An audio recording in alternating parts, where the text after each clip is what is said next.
When I started doing my student teaching many years ago, I was coming home and telling my brother things that I was seeing in the classroom. Things had changed a lot since I was in school. And over a period of about a year, he said, "You need to be writing this stuff down." He said, "This is unbelievable that things are this much different now than they were 20 years ago when we were in school." So it basically started as a lot of stories that I was telling my brother, and then it evolved into something completely different. But some of those stories were left in the book just almost as kind of a shock value. I saw a girl in my first year, threatening to whip a teacher, and I just thought it would have not been like that back when I was in school. So there was a lot of strange things going on in the schools these days, at least compared to when I was in school.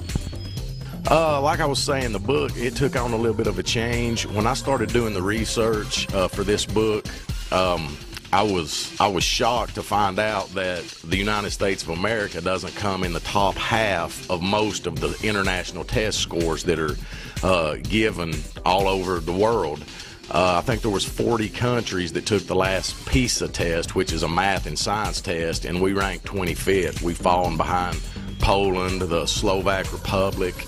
On the TIMSS test, which is a similar type test given internationally, same thing. We weren't in the top half on pretty much any of the data that was given. So I became very concerned. What the book is, it's titled Edu-lution, which is kind of a word play on education and evolution.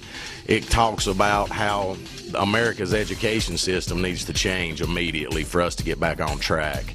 I remember being a kid, and we were always, very close to the top of these scores, and now we're not, and that's very concerning. The book's broken down into several different chapters. There is the chapter that my brother and I had kind of come up with the book. It's kind of talks about some things I've seen as a teacher that were a little bit disturbing in some cases. And then the rest of the book talks about the facts around American education, and then it talks about some different facets, some things that we could do to change as parents, as educators, as children, just different things that we could all change to make our education system a lot better. It wasn't extremely difficult. It was very time consuming. The research part of it took a long time. It probably from start to finish, from the time I started talking with my brother about this to the time that it got finished, was probably about a 5-year process. Now, I didn't work constantly on it, but a lot of the stuff I had in my head, and then the research, I just kind of backed up what I was thinking with research. So I put a lot of time into the research part of it. And then the majority of it was just actually sitting down and typing it and getting it on paper.